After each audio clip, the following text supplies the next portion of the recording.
Et bien sûr, nous appelons Mehdi El Ghali, qui est président du conseil d'administration de Gam Assurance, Hamid Bourazi, Northern French Speaking Africa Sales Director chez Fortinet, Mehdi Farjiwi, founder and CEO of White Bridge International, Orba Jabi, bien sûr, qui vient d'intervenir à l'instant, Abdenour Haddou, Deep Tech Strategic and Polymath chez Industrie 4.0 DeepMind. C'est un plaisir de vous recevoir également. Et bien sûr, Samir Othman. Voilà, on a notre beau panel, magnifique. C'est la toute dernière étape de la journée. Donc, je vais dans un premier temps demander à la régie de nous afficher, s'il vous plaît, le QR code. Vous le scannez, madame, monsieur, afin de pouvoir poser toutes vos questions à notre panel d'aujourd'hui. Très bien. Alors, d'abord, ce premier titre, IA et management des entreprises. J'ai posé une question bateau dans un premier temps afin d'ouvrir le débat. Que vous inspire cette thématique lorsqu'on parle d'IA et lorsqu'on parle de management d'entreprise?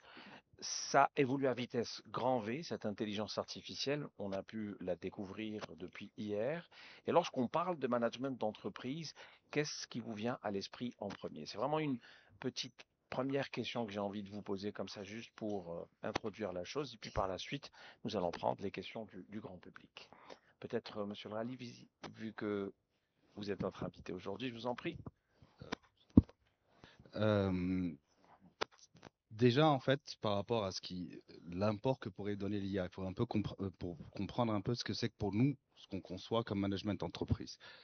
Un directeur ou un manager d'entreprise, on peut l'appeler chef d'entreprise, on peut l'appeler fondateur, on peut l'appeler entrepreneur, mais à la fin, on se rejoint toujours pour dire que c'est un décideur. Et quand on parle des managers d'entreprise, on parle toujours de décideurs. Et donc, un décideur doit prendre des décisions au quotidien. Ça peut être des décisions stratégiques à long terme, ça peut être des décisions de management courant, ça peut être toute une série de décisions. Et un décideur, on prend une décision généralement sur la base d'informations. On essaie de craquer l'équation pour prendre la bonne décision. Et je pense que l'IA, c'est un outil extrêmement puissant d'aide à la décision qui va vous permettre d'analyser des équations, on va dire, où vous avez beaucoup d'entrées, beaucoup d'inconnus et ainsi de suite, et vous donner et vous orienter vers la bonne décision. Naturellement, pour ça, on en parlera un peu plus tard, il faut que la donnée initiale, comme n'importe quel décideur, quand vous lui apportez la mauvaise information, le mauvais chiffre, quand l'entreprise est en décroissance mais qu'on vous dit qu'elle est en croissance, vous prenez une mauvaise décision. Donc l'IA améliore énormément le management d'une entreprise à partir de la notion d'aide à D'accord. la décision. Alors tout à l'heure, Chabi a cité une assurance, c'est pas vous, rassurant J'étais en train le de grand chercher les public. pêcheurs, mais Voilà, le fameux pêcheur, hein, tout le monde se pose la question, même si on a mais quelques vous acteurs inquiétez pas, on va vérifier en dans la rentrant. salle qui sont assureurs et pêcheurs en même temps. Monsieur Bon, Bourazi, je vous en prie, notamment en matière de cybersécurité. Je pense qu'il y a énormément de choses à dire là-dessus. oui, on en parlera tout à l'heure. Il y a, je pense, Mhm. une question spécifique sur cela. Mais si je réponds à la question générale que vous avez posée, j'avais deux mots. OK. Pour ma part, pour un petit peu résumer l'IA. Il y avait décision, et je crois que mon collègue en a déjà parlé, et il y avait le mot optimisation. Et je pense que c'est extrêmement important. Je cite juste un exemple. Le système de santé britannique, NHS, euh, ils ont, euh, ils ont acquis une solution d'IA et au bout d'une année, ils ont juste sur un seul facteur, ils ont pu organiser 30% de plus de rendez-vous de spécialistes, de consultations de spécialistes. 30% dans un pays qui est déjà, disons, développé, donc optimisé. Imaginez ce que ça fera sur notre système de santé si on le faisait. Donc le mot optimisation, je pense, est extrêmement important. Voilà. D'accord. Pour Mehdi, quel est le mot qui vous vient à l'esprit lorsqu'on parle d'IA et de management? Alors, je pense que mes confrères ont parlé d'optimisation, de la bonne décision, de la qualité d'information. Je dirais le gain de temps. La célérité. Aujourd'hui, toutes les entreprises sont en recherche de productivité. Beaucoup d'entreprises, moi je m'intéresse beaucoup au marché algérien, on est en Algérie, je vais parler de l'Algérie, ont pris une certaine taille Beaucoup de compagnies ont dépassé les 100 millions de dollars.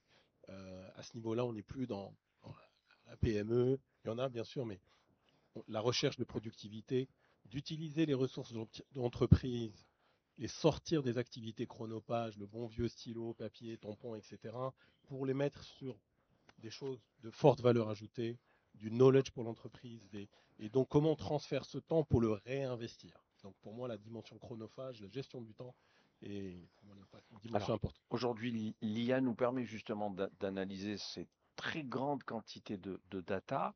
Comment faire justement de telle manière à ne pas en perdre le contrôle? Alors, il y a 3 dimensions principales. La formation, je pense, des personnes, parce que la formation à ces outils très pointus, pour pouvoir passer à l'autre cap qui est la supervision humaine. L'IA est un reflet euh, des gens qui le créent. Et là, je retombe sur un autre point qui est le fameux, la gestion des biais. Pour donc faire la bonne gestion des biais, d'ailleurs une très bonne étude qui est sortie cette semaine sur la différence profonde sur les IA chinoises et les IA américaines. Sur l'une, ils ont trouvé que les biais étaient favorables à la libre entreprise, et sur l'autre, sur l'esprit collectif. Donc ça vous montre très bien de l'IA à l'image de qui l'a écrit. Donc la formation, la supervision humaine, la gestion des biais, bien sûr l'éthique. Il faut qu'il y ait une forme d'éthique et chaque pays va en faire une forme va utiliser une forme de réglementation pour traiter ces aspects éthiques de protection. Et bien sûr, on est dans le monde du digital, on ne peut pas avancer sans une bonne sécurité. Aujourd'hui, comme tous les pays du monde, il y a des malware et des ransomware, et ça devient très dangereux. Donc si vous vous donnez beaucoup de responsabilités à l'IA, faites en sorte qu'elle soit bien protégée. Et il y a bien sûr des experts sur ce domaine-là. D'accord. J'aimerais bien que Hamid Bourazi nous dise un mot sur l'aspect cybersécurité aujourd'hui, lorsqu'on parle d'IA et de management des entreprises, avec tous les risques qu'on peut encourir. Je pense que le premier risque qui est identifié aujourd'hui, c'est quelque chose qui s'est passé après ce qu'on appelle le ChatGPT moment. À partir de ChatGPT, il y a eu une sorte d'engouement aussi bien du grand public que des entreprises pour aller vers l'IA générative et de pouvoir tout de suite mettre sur les applications des chatbots, des génératives AI. Et ce qui se passe sur ce type disons, d'add-on à des applications, c'est que ça, du point de vue sécurité, ça élargit ce qu'on appelle la surface d'attaque. C'est carrément un portail qu'on ouvre. Un portail qu'on ouvre pour les attaques. Pourquoi? Parce que tout simplement, un chatbot ou une Gen AI, elle est, par vocation, elle est là pour s'ouvrir au public, pour interagir avec le public. Donc, si elle est accessible par le grand public, elle est forcément accessible par les hackers. Ça, c'est un premier point. Deuxième point, cette Gen AI, elle est là, elle a été entraînée sur les données de l'entreprise. Ça veut dire que le modèle de Gen AI, il est sur les données de l'entreprise, donc les données sensibles. Et vous savez très bien comment on fait parler ChatGPT, on le fait parler avec des prompts. Donc avec des prompts bien ajustés, on peut tirer beaucoup d'informations d'un chatbot ou d'un generative AI. Et là, se pose un grand problème, un grand risque qui est celui de data leak, donc de la fuite de données. Et aujourd'hui, la solution pour cette partie-là, c'est d'avoir un DLP. Donc la chose à faire, c'est d'avoir ce qu'on appelle une solution DLP, Data Leak Prevention. Et ce qu'il ne faut peut-être pas faire, c'est de lancer son chatbot, de lancer sa generative AI sans cette protection. D'accord. Voilà. Ça, c'est, disons, la menace la plus importante aujourd'hui en termes d'IA. D'accord. Et je rajoute une chose, c'est que ces Allez-y. applications-là ont été faites un peu à la hâte, un peu dans l'urgence par rapport à tout le hype qui a été fait autour de ChatGPT. Donc il y a beaucoup d'applications de ce type qui sont sorties sans être robustes. On les a sorties précocement pour justement adresser ce marché qui était naissant et qu'il fallait en profiter. Donc voilà un peu les aspects, disons la menace la plus urgente aujourd'hui sur la partie application. Très bien. On affiche de nouveau le QR code, s'il vous plaît, pour scanner et poser vos questions. N'hésitez pas. Abdelnour Haddou, alors je vous pose la question en français. Vous êtes anglophone, donc vous allez pouvoir répondre juste après en anglais. Quelles sont aujourd'hui les barrières en matière de compétences, en matière de financement, en matière de, j'ai envie de dire, d'infrastructure aussi, qui freinent le développement de l'IA dans le management des entreprises? Voilà, merci. Bismillah, salam salam al-Rasulullah. Je ne vais pas être redondant, je parle en anglais, parce que j'ai vu les présentations ici. I've seen the presentations, and they have covered up almost everything. So I'll try to be from a strategic aspect. First of all, we build application at DeepMinds. So we do build applications using, we build few applications doing that. From the strategic point of view, I think the investment is the bigger thing. Maybe you have heard when DeepSeek came in, there was maybe you heard the term of Sputnik effect. Have you heard about the Sputnik effect? Probably, guys, you know what the Sputnik effect is. The Sputnik effect is as he mentioned, actually, he said these models, they are more biased into planned economy, what they call it restricted economy, which is planned economy, and they call it communist economy as well. But this is planned economy, or what they try to call it free economy, which is a financial capitalist economy. The Sputnik effect is on DeepSeek. It's how the government put a strategy in the investment in the infrastructure. So from the investment point of view, I believe the government should be investing. This is what we're going here. Is what we're doing in Algeria. There are the 3 layers: the electricity layer, and there's the chips layer. And from the skill set, there is a huge gap between what the market is looking for companies and what's offered. You have to know in the AI, there are 2 kinds of skill sets needed. There's the skill set, which is the development of the models, which is all what to do with the linear algebra, with mathematics and TensorFlow and all that stuff. This is one skill set. It's totally different. This is how we develop. And this is most of the AI, even our schools, this is what they are developing. And there is another skill set, what the enterprise is needing. Is the new one, is it the orchestration, which is a totally different skill set. And there is a huge gap. It's not taught at the university, nobody's teaching that. And this is what enterprises are, like something like link chain, and so on. So there is a huge gap, and university are not catching up. And the third is the investment. Private investment, because this is very heavy investment. To have a center, you need to invest in a huge power plant, and private companies would not invest in a big power plant. You need a huge power plant, which is the return on investment on a power plant is almost 0. So you need to invest. This is what planned economy to be successful. And this is why Chinese are much more successful than American. This is what we're talking about, the Sputnik. Just to mention one thing.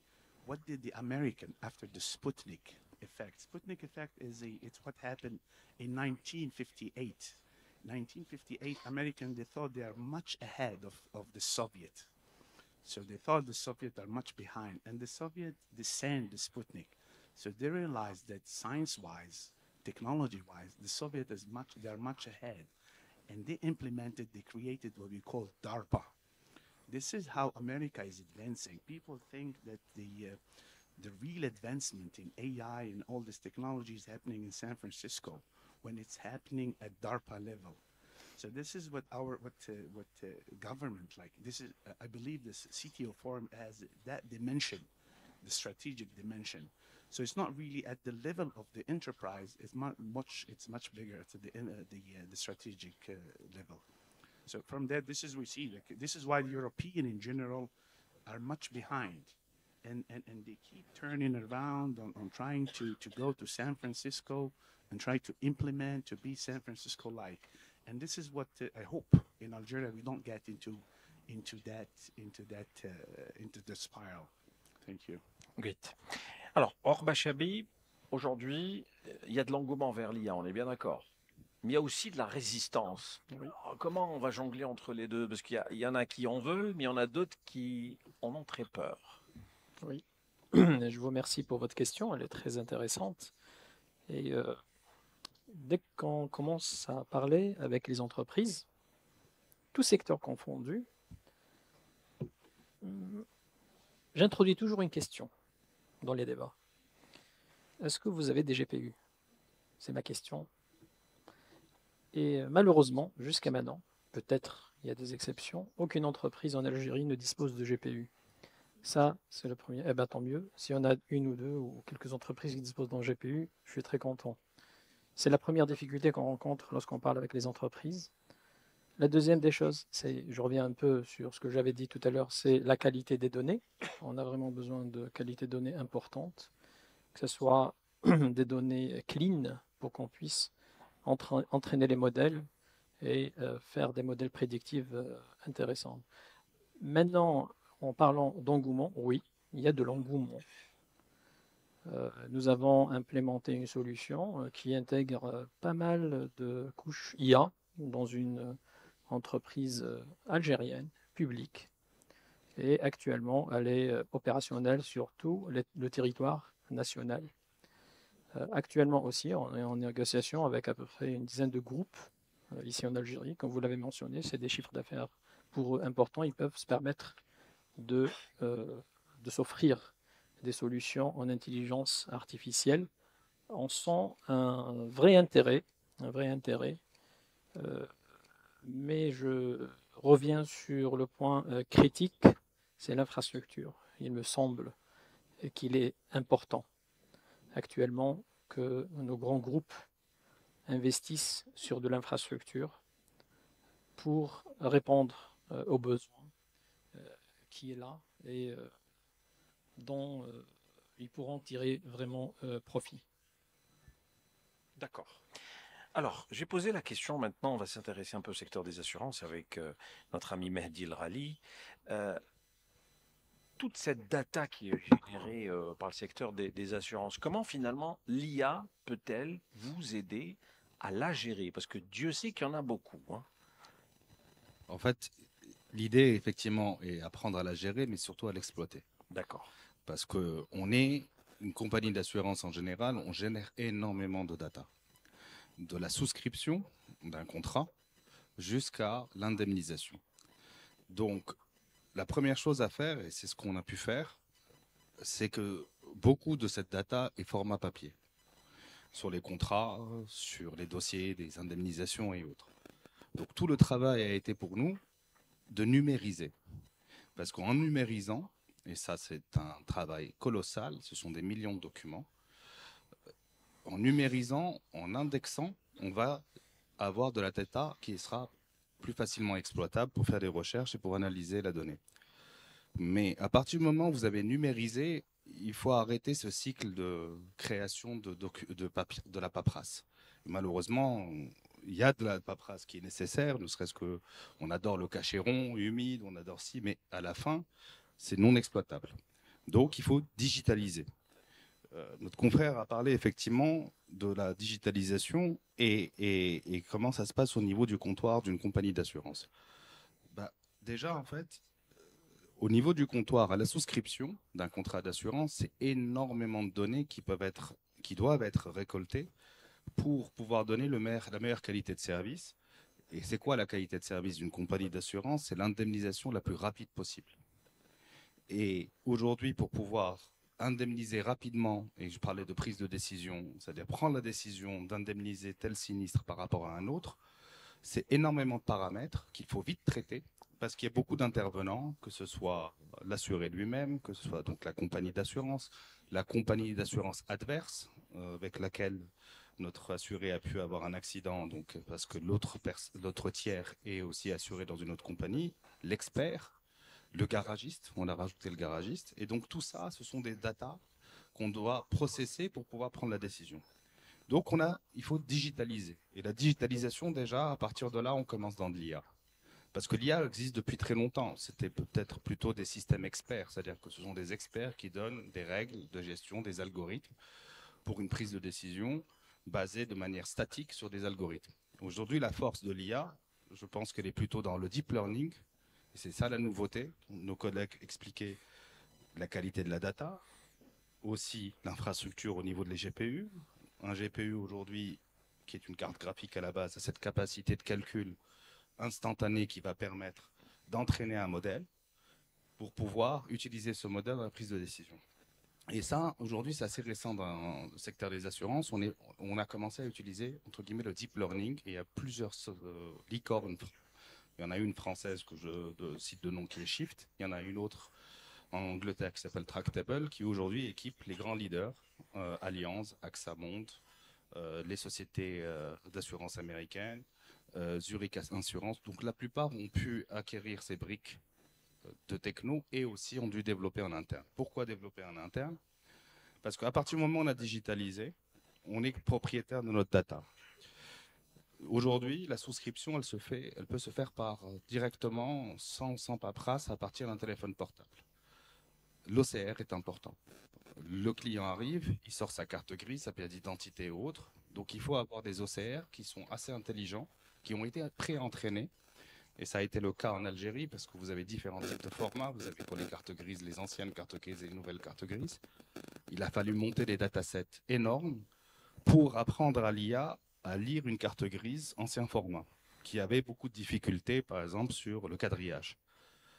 Et surtout récupérer un élément très important qui est le numéro de châssis. À partir du numéro de châssis, vous connaissez tout l'historique du véhicule. Et ça va aller jusqu'à la référence de la pièce de rechange et donc le prix de la pièce de rechange. Eh ben, on a eu énormément de difficultés parce qu'il suffit qu'elle soit de mauvaise qualité ou que le fameux quadrillage tombe sur un 3, donc on a l'impression que c'est un B.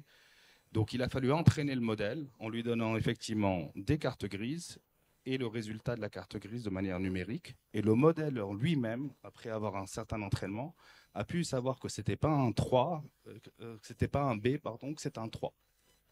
Et aussi, on lui explique comment est construit un numéro de châssis, c'est 17 caractères, et ainsi de suite et tout ça. Donc là, déjà, on est vraiment arrivé sur de l'IA en interprétant une carte grise, une pièce d'identité et ainsi de suite. Et on a de la data et on peut construire avec cette data un numéro d'identifiant unique pour le client, un numéro d'identifiant unique pour l'objet assuré.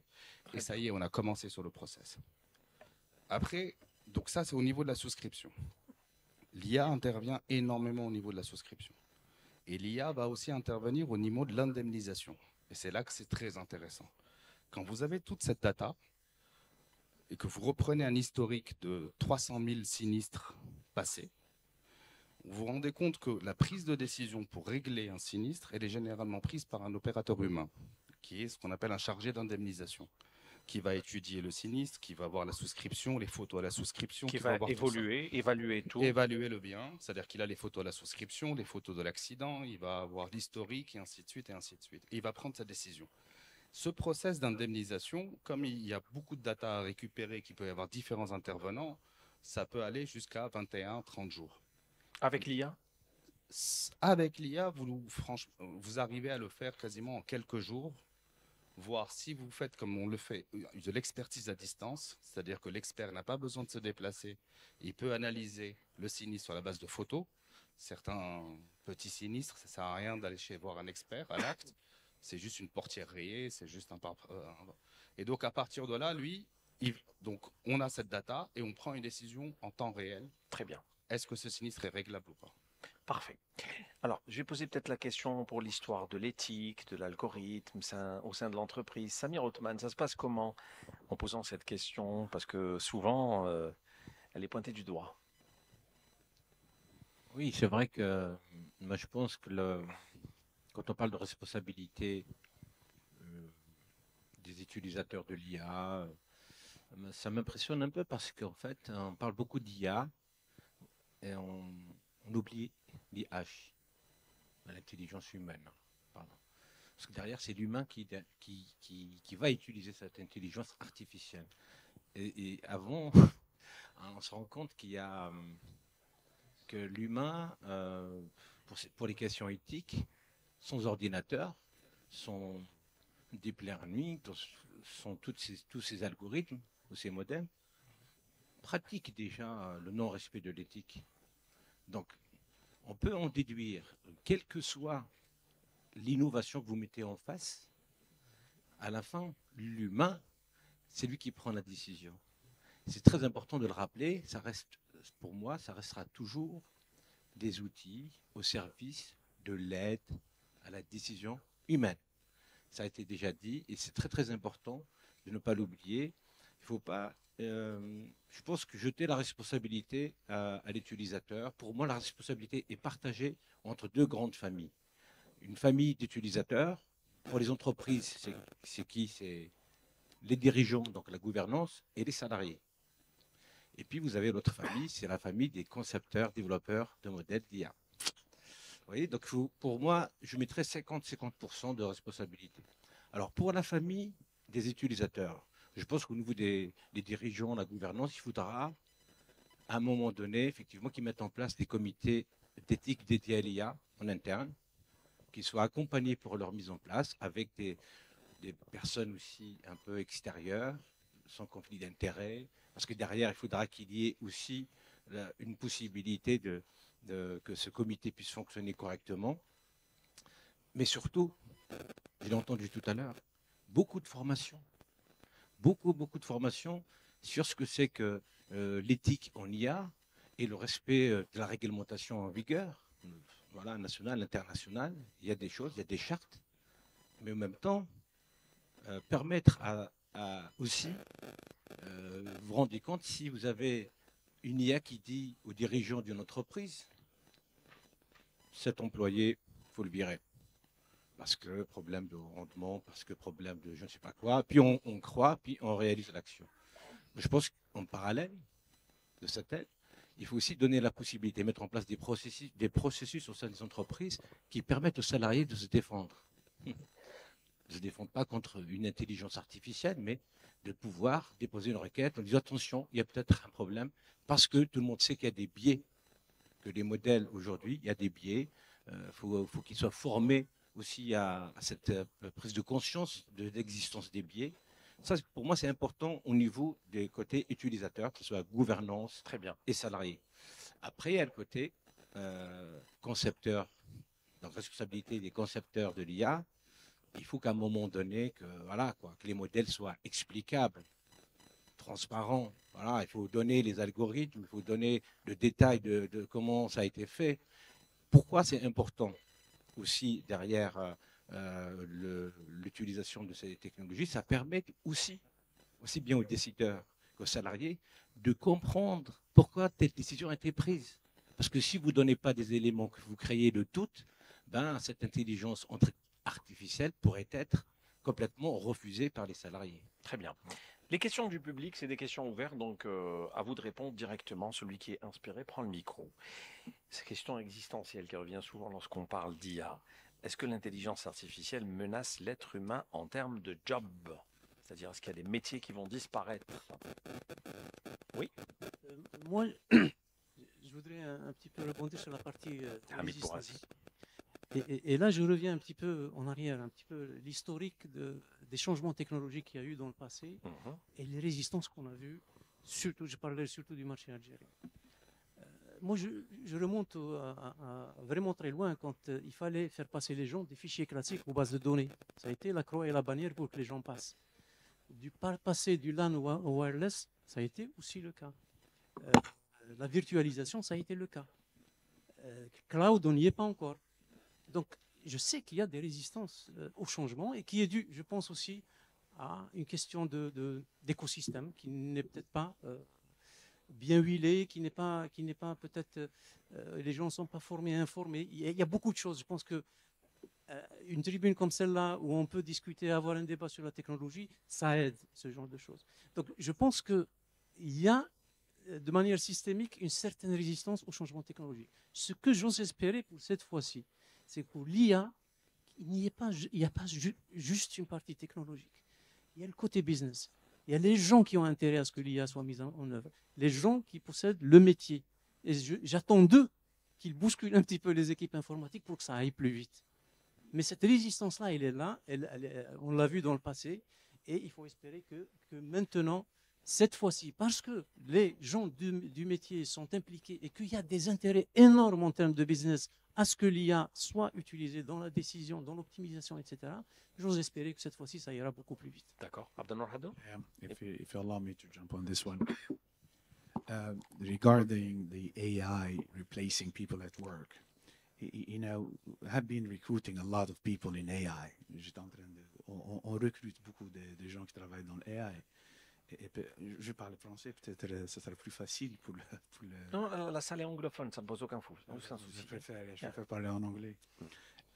You see, I mean, there are big demand people in AI, but definitely, I heard the gentleman first saying about, you know, he explained how they trained the model, and the model works like computer vision, and it's a convolution, it's a supervised system, and it worked, and they were very happy it's working. But you know, the bad news is things are moving. And most of the enterprise companies, they're very happy with what they have right now. You know, they put the system works. The problem about the AI is like you have to have a team. Probably is gonna be an AI team, people that keep learning, keep up with what's happening in the world, and keep implementing every day. This is the kind of enterprise we're going to have in the future. We're going to have a lot of AI people working in a company and less people doing something else. D'accord. So it's not we're going to lose some jobs, but we're going to gain some other jobs. And this is the good news for Algeria, actually. And this should be done, first of all, at the strategic level. Algeria is one of the few countries in the whole region. We have a lot of STEM students. We have like 150,000 graduate STEM student. STEM is the science, technology, engineering, and mathematics. And what is AI? AI is it's linear algebra. This is what AI. If you're good at mathematics, linear algebra, and the programming part of AI is nothing. It's 2-3 lines. It's not a lot. It's not like a million lines. It's like if you're good at linear algebra, if you're good at differential equations, and this is what AI is. It's not much. And when we have the implicit, we're going to lose some jobs, but we're going to gain some jobs. And this is where the government should be intervening. We should not we should not get to that level where the enterprise coming to advise us and telling it, look, this is what you should do this is a bigger game. This is much bigger game. It should be happening at the infrastructure we are building. Algeria has 15 megawatts of spare electricity. And in America, they're crying for 1 megawatt, 1,000 megawatt. We have 15. When it comes to GPUs, when he's saying the problem with GPUs, like I was witnessing in the Middle East, this is where we do some business. You know, Algeria is one of the few countries we are not on the blacklist for NVIDIA GPUs. We can buy the H100 and the A100, but if we go tomorrow, say we would like to have 10,000 of them, the Congress will say, no, sorry, you guys have something. So this is what's happening. So this is thing that should be done. This is how the Chinese did, the DeepSeek. This should be done we should not talk too much about it. I heard that the French last week, they talk about pledging 10 billion. It's a lot of talk. That was a lot. If you talk too much, it means nothing is happening. And this is what's for the jobs, for the enterprise, I think should be happening at the government level, at the strategic level. So this is the way. And we're not going to lose jobs. Probably going to change what you do. The good things, like everybody knows mathematics in Algeria, and it's just a good thing. Thank you. Mehdi Ferdjoui, vous souhaitez réagir aussi? Oui, je remercie mon confrère qui a parlé vraiment au macro level et je suis d'accord avec lui. Et c'est un two ways way. Au niveau micro level de l'individu dans sa gestion de carrière, je pense qu'aujourd'hui, il est quasiment impossible de réussir dans son domaine sans utiliser ces outils-là. Donc vous aurez celui qui utilise et celui qui n'utilise pas. Celui qui utilise d'abord pourra s'augmenter, se réaliser, accélérer. J'en ai parlé un peu tout à l'heure, je viens du domaine médical, et dans le domaine médical, la précision, et c'est un domaine qui était très en retard. par rapport à l'aviation, par rapport à l'industrie, par rapport à oil and gas, tous ces métiers où il y avait beaucoup de senseurs.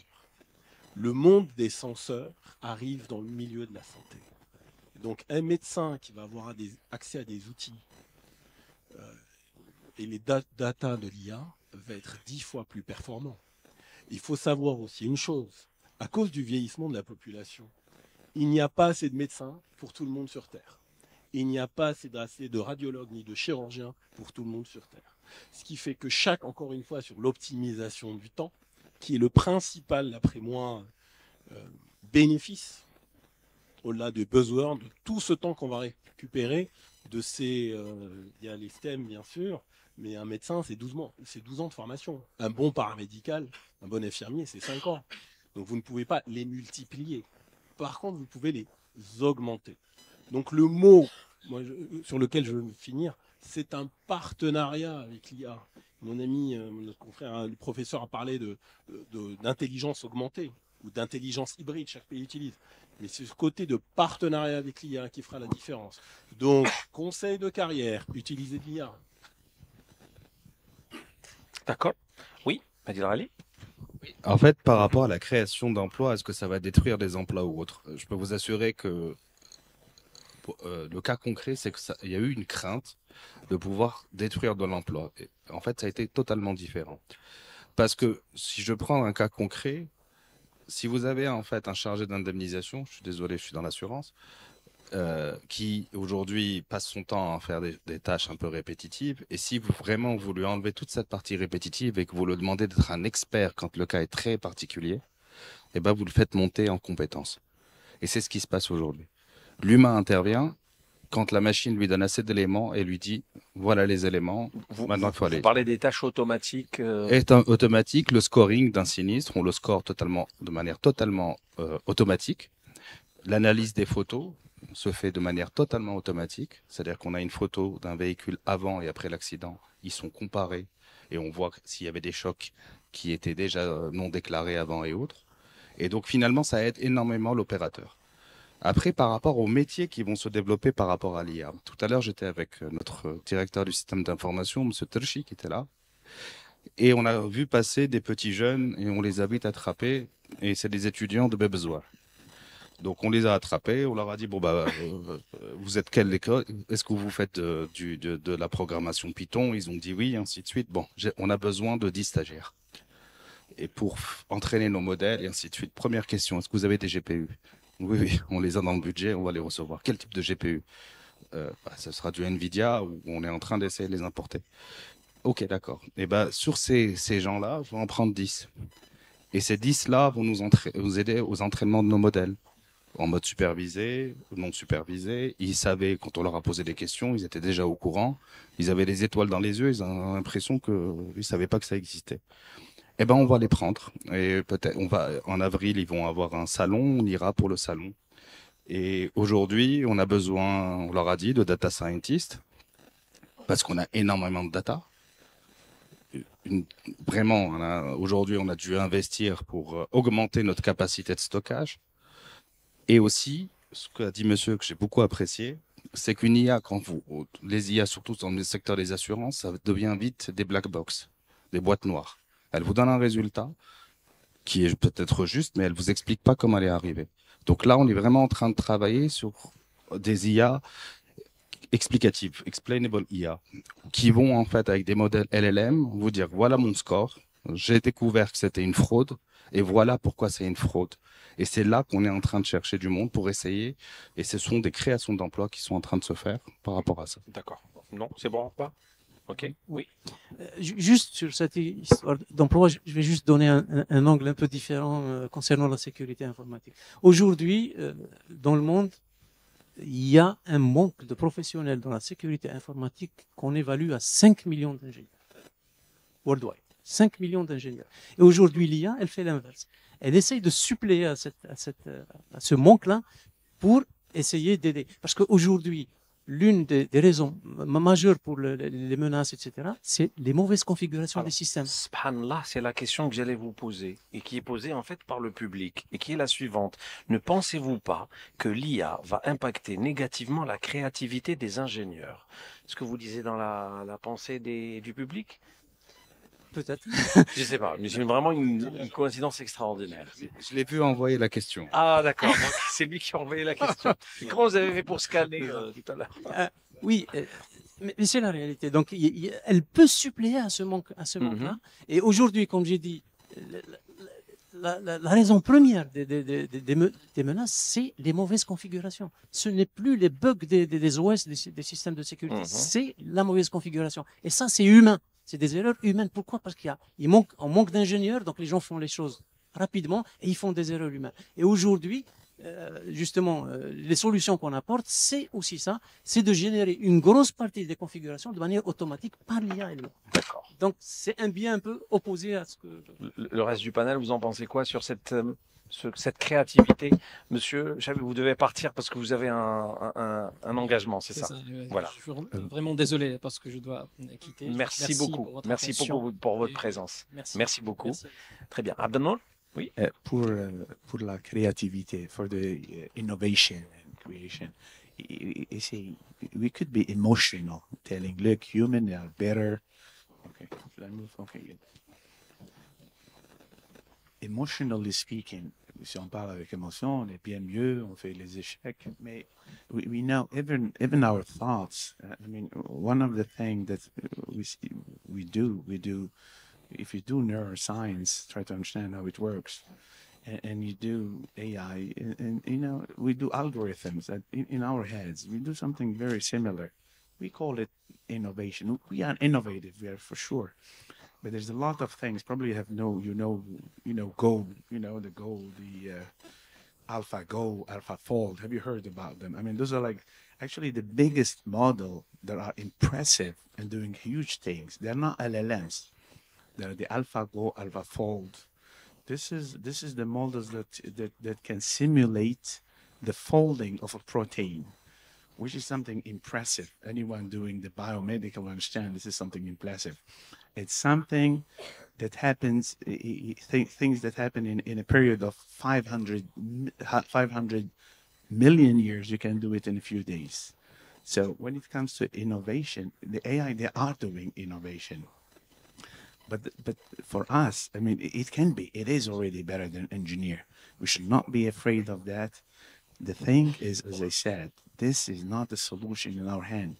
We have to change the whole way. This is when we move, for example, from using horses to using electricity. So this is an infrastructure. There will be a lot of cybersecurity issues. Now cybersecurity is changed. It's injection. I can inject anything. It's totally different. I don't know any cybersecurity company who can solve these problems of injection at the enterprise level. So things we have new things, but things should be happening. This is what China is doing, and this is why we have the Sputnik. I repeat, it should be happening at the higher level. It's an orchestra. We should have somebody orchestrating, and we have everybody in our country thinking at that strategic level. This is the only way we can. And when it comes to replacing, what should be replaced? We have an economy of, I don't know, $300 billion. We should do with the same number of people. We should move to $3 trillion. We don't need to fire people. We can do with what we have. We can do much more. This is what they have mentioned. So we shouldn't be afraid. Vous en pensez quoi? Est-ce que cette IA va finalement rendre nos ingénieurs plus feignants, moins créatifs? Allez, franchement. Alors, moi, je pense pas. En fait, ce qui n'est pas bien quand on parle d'innovation, c'est de créer le sentiment de peur. C'est vrai que chaque innovation, ça veut dire nouveau, sinon c'est plus une innovation. Donc, quand c'est nouveau, souvent on a tendance à ne pas avoir un comportement normal. On a peur de l'inconnu. C'est la résistance au changement. Oui, voilà. C'est toujours pareil. Donc, c'est pas juste que pour l'IA, ça s'applique sur toutes les innovations.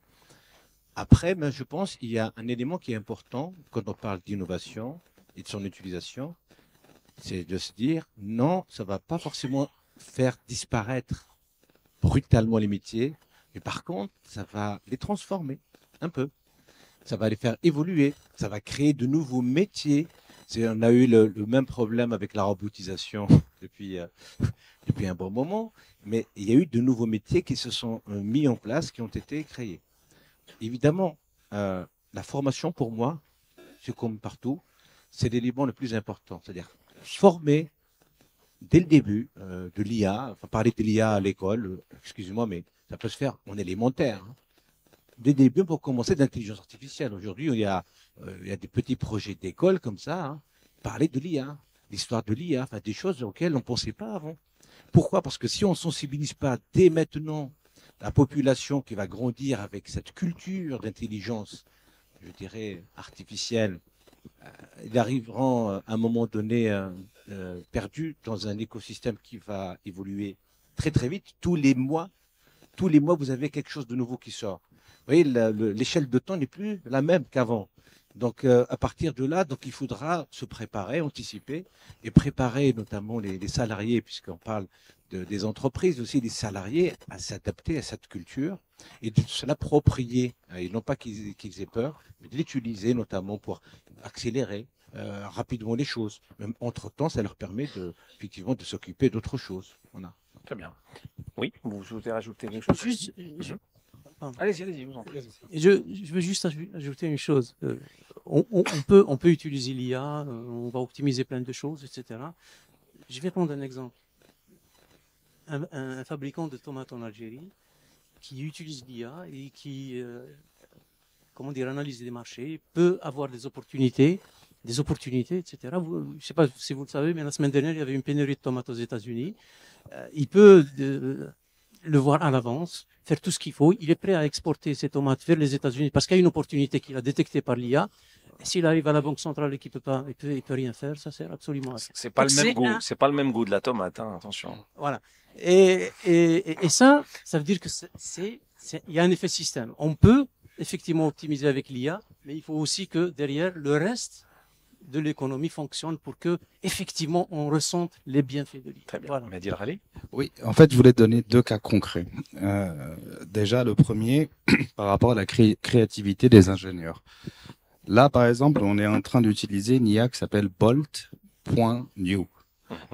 C'est une IA qui permet donc générative avec laquelle vous allez interagir et qui va vous créer du code Python. Donc le code qui permet de faire les applications de téléphone pour mobile et autres. Finalement, nos ingénieurs qui ne faisaient que du Python, quand on leur a donné ça, ils étaient un peu surpris parce que, et en plus en termes de coding, ils sont à ce qu'on appelle un Elo qui est très élevé. Mais en fait, ça nous a permis d'aller beaucoup plus vite et au contraire de libérer la créativité pour passer tout ce temps qui était chronophage sur de la programmation vers un temps où on va commencer à penser interface, on va penser utilité. Donc, bien au contraire, je pense que l'IA était un leverage de la créativité. L'autre exemple simple par rapport à la créativité, c'est quand vous analysez de la data, ça va vous donner des idées réellement importantes d'un point de vue business. Un des premiers enseignements qu'on a eu quand on analysait nos data, et là aussi toujours par de l'IA, c'était de voir les profils de risque. Sur notre portefeuille, c'est un exemple concret, on s'est rendu compte que le profil de risque le plus important, celui qui fait le plus d'accidents et celui qui nous coûte le plus cher, c'était la ménagère, la dame de plus de 50 ans. Donc, dans la réunion, on a eu les résultats. Voilà, le premier profil de risque. C'est la dame de plus de 50 ans. Je vous passe les détails et les remarques misogynes qu'on a pu avoir. Et ben, c'est quand on est parti dans l'analyse, on s'est rendu compte que c'est à cet âge-là que la maman donne son véhicule à son fils ou à sa fille. Parce que dans nos cultures, le papa ne donne jamais sa voiture. Généralement, c'est à son fils. Elle le donne à son fils ou à sa fille. Généralement. Et donc, généralement, elle donne, son fils vient d'avoir le permis. Le papa, hors de question, il ne donne pas le véhicule. Il prend le véhicule de la maman. Et il la bousille.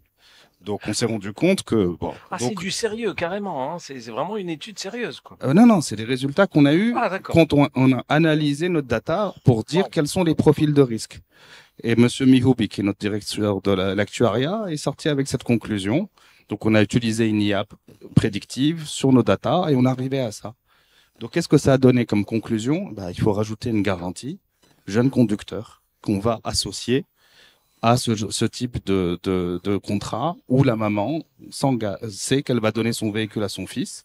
Elle n'aura pas de problème demain pour se faire indemniser et elle va pouvoir rajouter cette garantie jeune conducteur. D'accord. Ça, c'est venu franchement, d'une pure analyse de big data et ainsi de suite, et on est arrivé avec une conclusion. On s'est montré créatif par rapport à ça. D'accord. Et pour l'histoire des femmes qui ont toujours un bonus par rapport aux hommes parce qu'elles font moins d'accidents. Pour le Hein, coup, ça va là, faire plaisir aux dames, ça. Hein pour le coup, on n'allait pas leur donner un bonus, mais plutôt un malus. Et ça a été effectivement ça. Et on peut même aller aujourd'hui sur des analyses sur quels sont les véhicules, et je vous donne juste un exemple, quels sont les véhicules qui sont les plus à risque. On est sorti avec la Seat Ibiza blanche. D'accord. Allez comprendre. Pourquoi la Seat Ibiza blanche? Déjà, vous la voyez tous, cette fameuse Seat Ibiza blanche en train de zigzaguer sur l'autoroute Ben Aknoun. Oui. Généralement, elle est ultra puissante par rapport à ça. Et c'est généralement le véhicule que le jeune veut avoir pour aller vite. La Seat Ibiza blanche, on l'aime pas du tout chez nous. Et on va commencer à ne pas donner de remise au Seat Ibiza. Quoi. Exactement. Mehdi, il y a quelque chose que... Oui, un dernier commentaire sur l'IA et pourquoi l'IA et les données et le monde du travail. Aujourd'hui, nous ne sommes qu'au début de l'avalanche d'informations qui arrivent. Nous vivons dans un monde extrêmement connecté. Nos véhicules sont connectés, la télé est connectée, le frigidaire est connecté, vos montres sont connectées. Vous êtes des porteurs de cloud individuels que vous remplissez tous les jours en marchant, en dormant dans votre application santé. Les assureurs s'intéressent beaucoup à cette partie-là, qui est de l'information gratuite donnée à l'utilisateur de téléphone. Bon. Mais ce que je veux vous dire, c'est que nous ne sommes qu'au début de l'accélération exponentielle de data. Ah oui, mais c'est des dizaines, c'est des facteurs 1000 en exponentiel.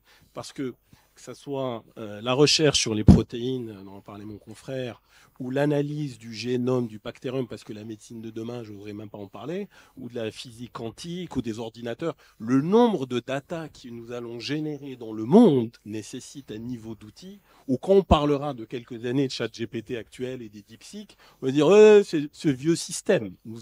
Ce n'est que le début du voyage, accrochez-vous. Parce que nous avons créé un monde où nous sommes en train de découvrir plus ce qui se passe dans cette planète en macro, ça va d'étoiles, et maintenant on voit le trou noir, jusqu'aux atomes et même plus petits. Et donc tout ça, ça génère de la data. Et c'est pour ça que l'IA va permettre à l'homme d'accéder à beaucoup de secrets qu'il ne voyait pas. Et pour être aidé dans ce monde. Voilà. Abdennour? If I can add to this one and appreciate that, you say, complaisance en français, je sais pas. You say, this is the worst thing. We think that we are doing something. On implémente, une société, elle implémente computer vision, it's working, it's fine. And we're very happy. Or the kids, as you said, kids at school, we teach them something, it's called AI. I don't know, it could be chatting with a chatbot, or it could be anything. And we say, okay, well now, and this is what they advise us. This is what, mainly European would advise us.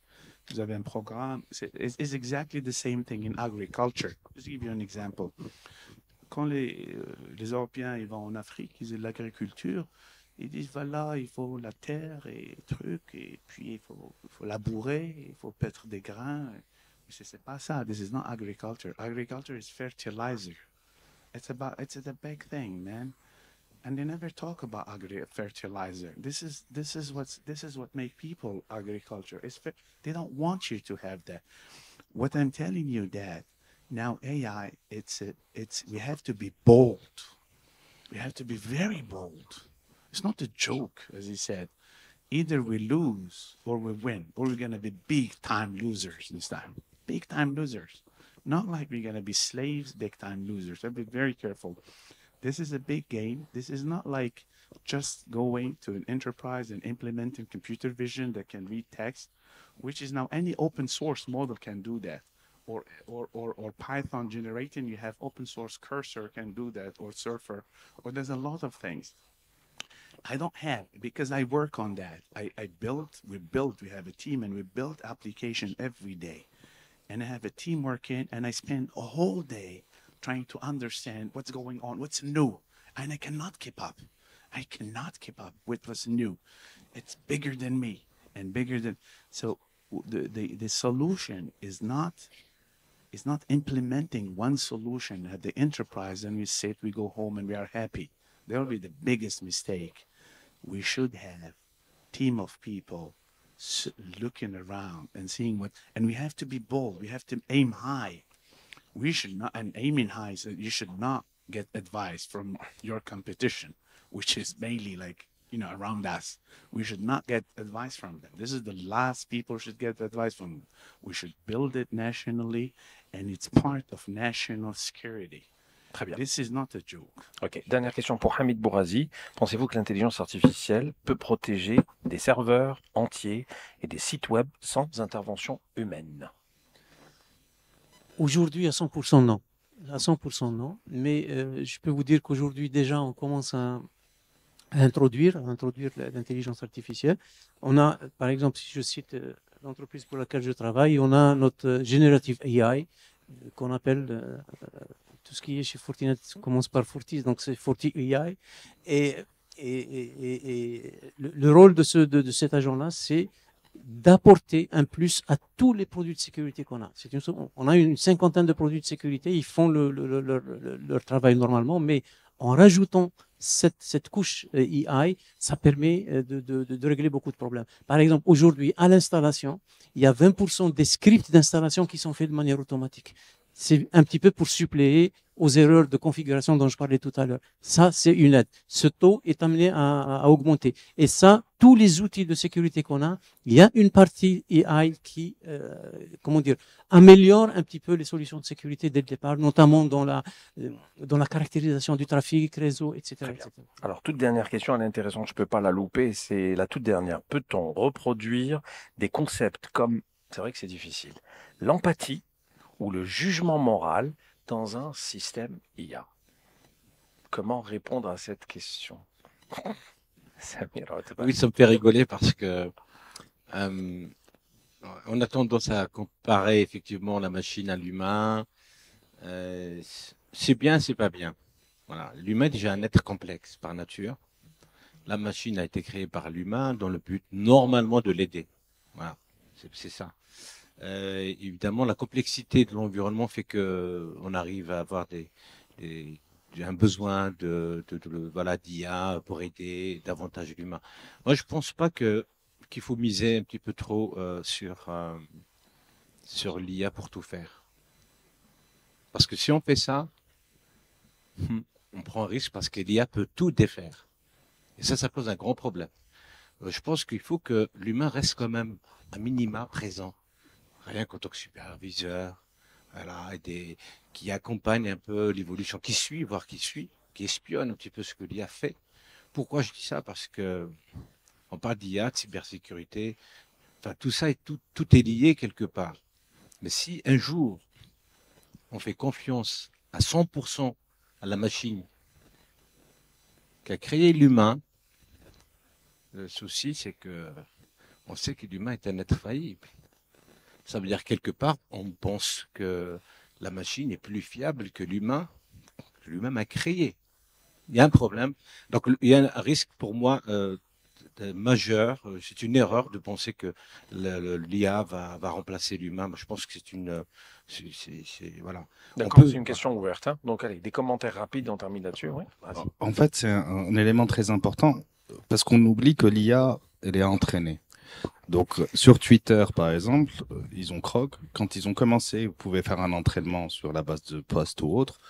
Et ben, par les temps qui courent, vous allez créer une IA suprémaciste blanc, xénophobe, et ainsi de suite, avec tous les travers de la data que vous lui avez donnée. Donc, à la base, c'est ça.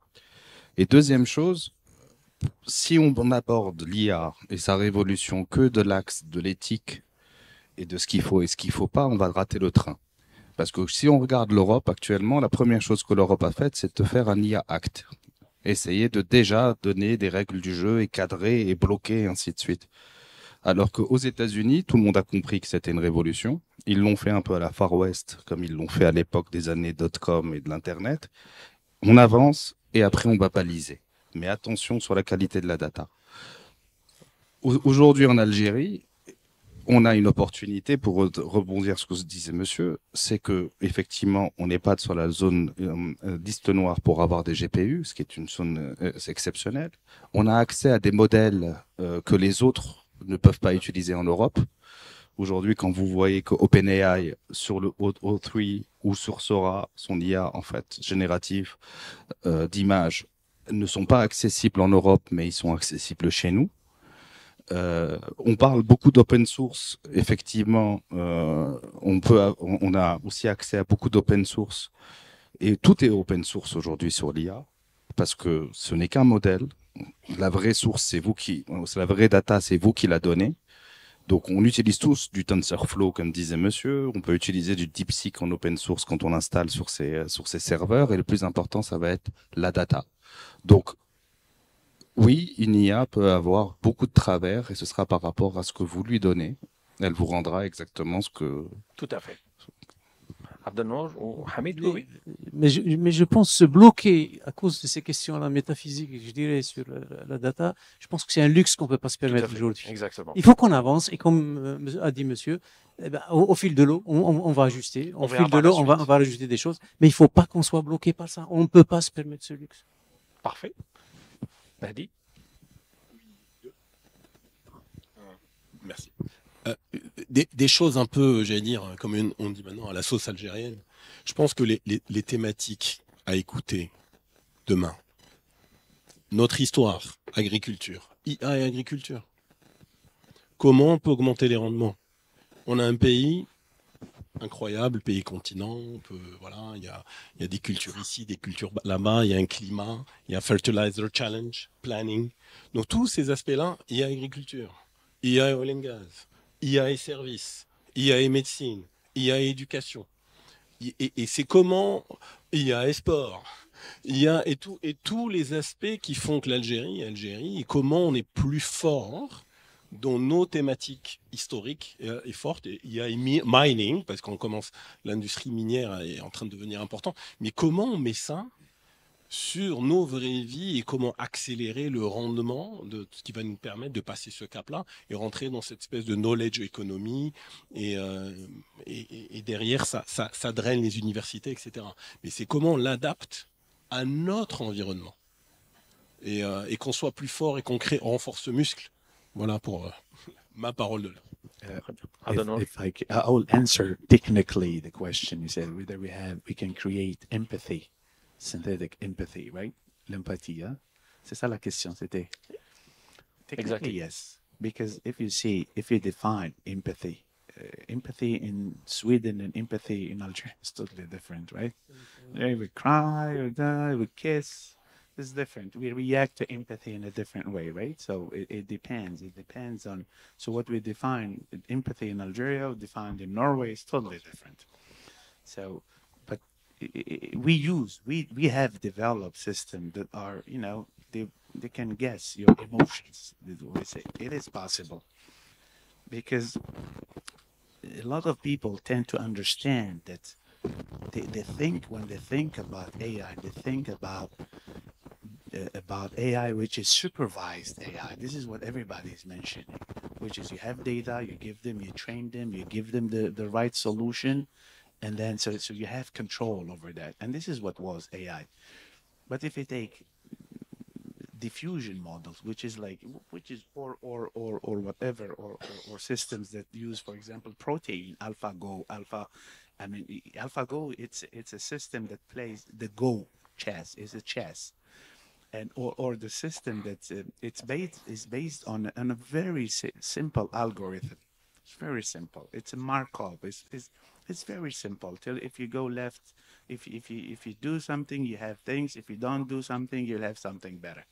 And based on that, they train by doing mistake. They can choose. This is the way actually. This is the same AI system that we use when you want to go from here to Bebahsen. So they will give you go to the right. It's based on many errors.